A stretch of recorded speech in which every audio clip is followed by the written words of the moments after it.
নিখিল বড়ো ছাত্ৰ সন্থাৰ এই দতমা অধিৱেশনে সংগঠনটোক এক অনন্য মাত্ৰা প্ৰদান কৰিছে।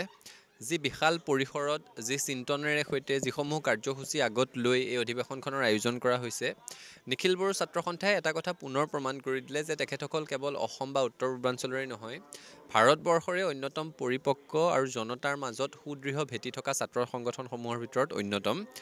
বিশেষকৈ এই BTR অঞ্চলত শান্তি, সমন্বয় আৰু প্ৰগতিৰ এটা বাৰ্তা কঢ়িয়াই লৈ যোৱাত নিখিল বড়ো ছাত্ৰ সন্থা সফল হৈছে।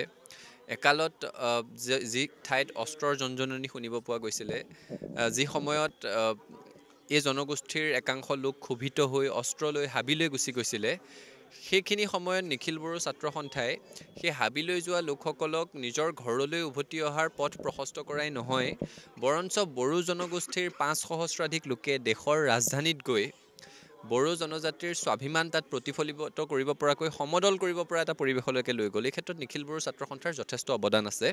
আৰু কেৱল বড়ো জনগোষ্ঠীৰ কাৰণেই নহয়, BTR অঞ্চলৰ আৰু সমগ্ৰ অসমৰে সকলো জাতি জনজাতি ধৰ্মাৱলম্বী লোকৰ সম বিকাশ, সম মৰ্যাদা, সম অধিকাৰৰ কাৰণে সদৌ অসম ছাত্ৰ সন্থা আৰু নিখিল বড়ো ছাত্ৰ সন্থাই আমি সদায় একত্ৰিতভাৱে কাম কাজ কৰি আহিছোঁ।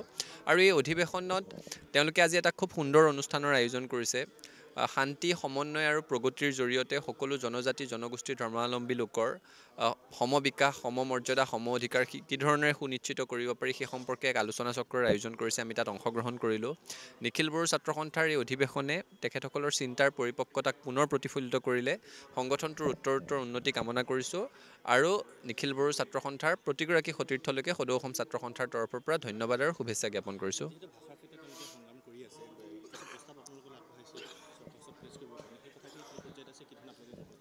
নহয়, এতিয়া সদৌ অসম ছাত্ৰ সন্থাৰ অসম চৰকাৰৰ সৈতে অসম চুক্তিৰ 6 নং দফাৰ আধাৰত বিপ্লৱ কুমাৰ সমিতিৰ যি প্ৰতিবেদন দাখিল কৰা হৈছিলে, সেই প্ৰতিবেদন সম্পৰ্কে আলোচনা চলি আছে।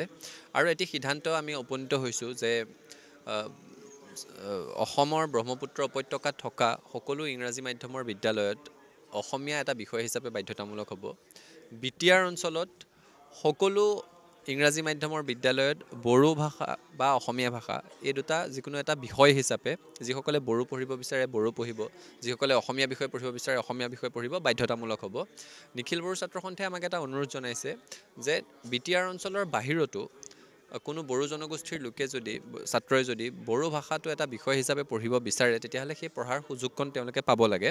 আৰু বড়ো অসমৰ সহযোগী ৰাজ্য ভাষা, 8 অনুসূচীলৈকে স্বীকৃতিপ্ৰাপ্ত এটি ভাষা।